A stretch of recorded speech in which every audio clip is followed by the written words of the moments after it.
My own brothers died tragically as well, truth be told.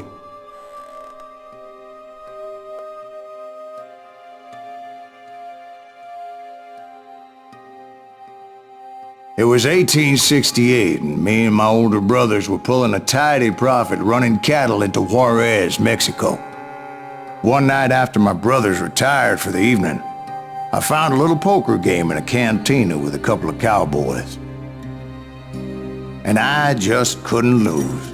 I even won an old Spanish coin that had to be 100 years old. Well, I was mighty pleased with myself the next morning as my brothers and I rode for Texas. But before we crossed the border, those cowboys caught up with us. It was Johnny Ringo, Roscoe Bob Bryant, and another asshole named Jim. They wanted their money back and everything else we had, including our lives, as those boys didn't want us coming for them later. Bob put that old Spanish coin in my mouth and said, "I won't have it said that I left you with nothing, boy." Well, those horses bolted, and there we hung as those bastards rode away. The branch finally snapped under the weight of the three of us, but being my older brothers were bigger and heavier, they were already dead. And right then I swore to myself that I would avenge them. Ringo you know about. But Bob eluded me, until I heard he was riding with the Wild Bunch.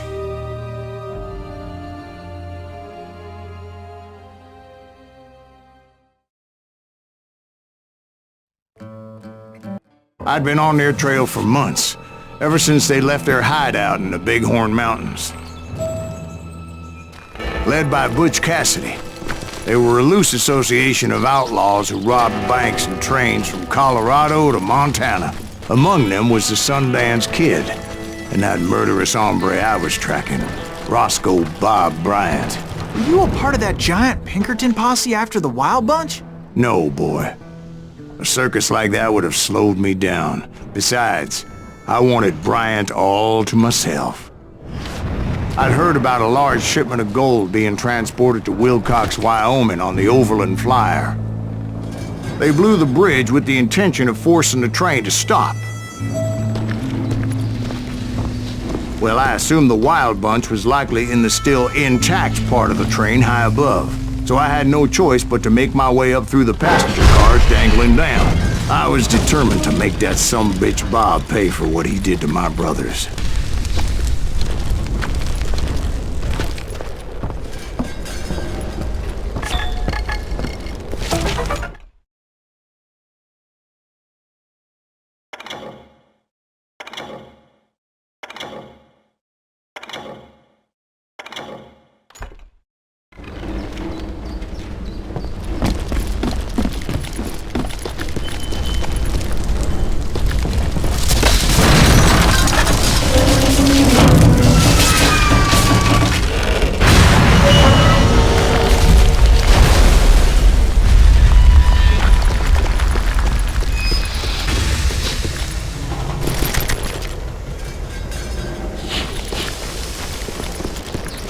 Ears are still ringing from blowing up that ridge.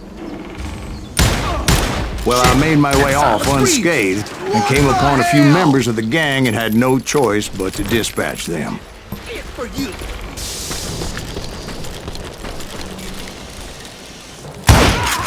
From there, I had to negotiate an even more precarious route. But first, I would need to get my ass out of there.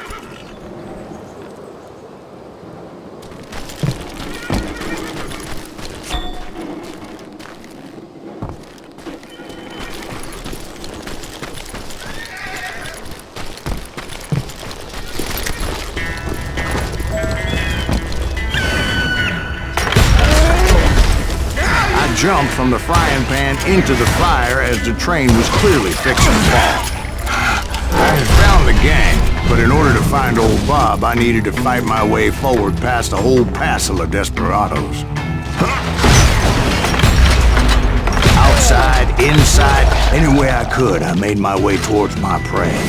God damn you! Well, what about the passengers?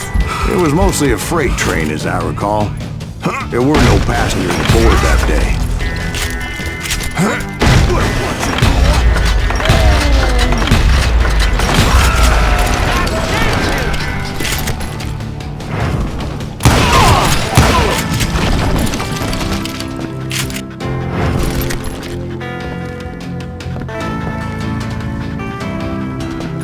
As I mentioned before, I am not fond of heights, but I was too busy dodging bullets to worry about falling to my death.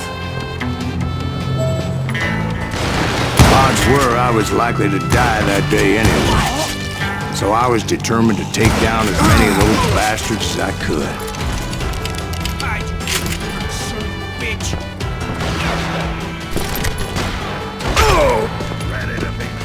At times, it was like shooting ducks in a shooting gallery. The only difference is these damn ducks shot back.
I kept hoping the law would show up and give me a hand. You mean like that giant Pinkerton posse that I read about? Did they come riding in, guns a-blazing to help?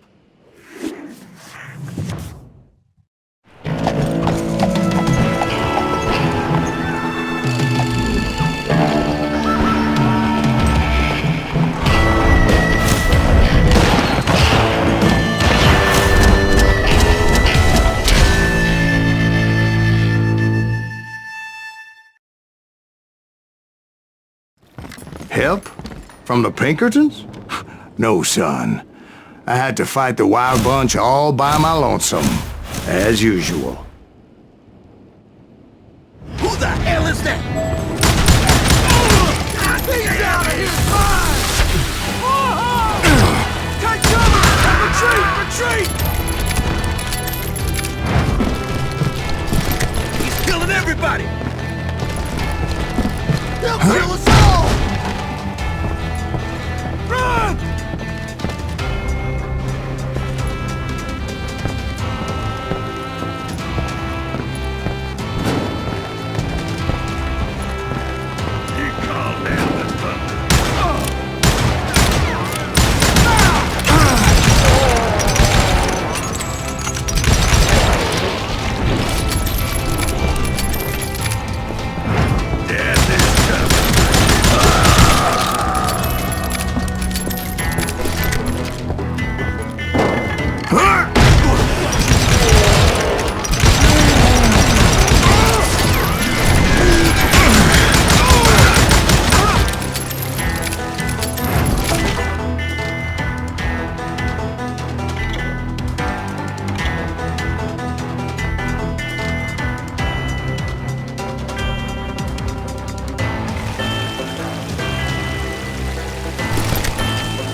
Guess is those dime novels didn't portray this as it happened, did they?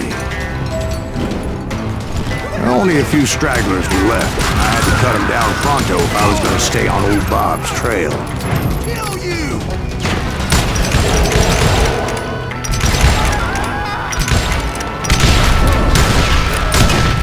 Merciful Christ!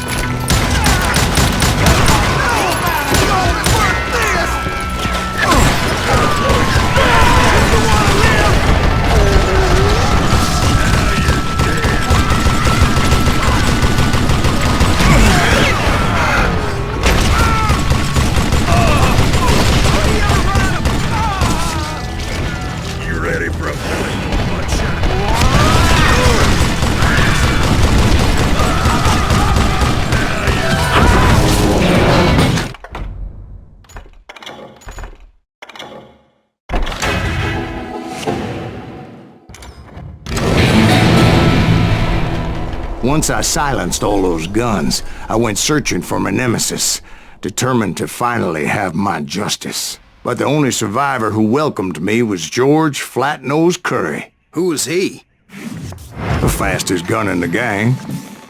Right after Sundance, I mean. And Kid Curry, and maybe Elsie Lay. Though some folks might dispute that.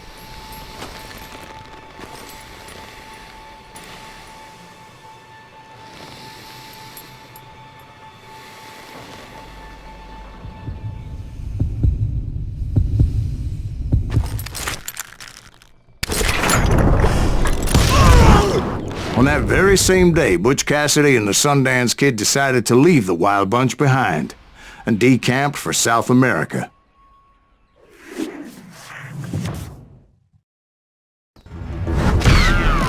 They ended up living down there for many years, but I'm sure you already know all about that.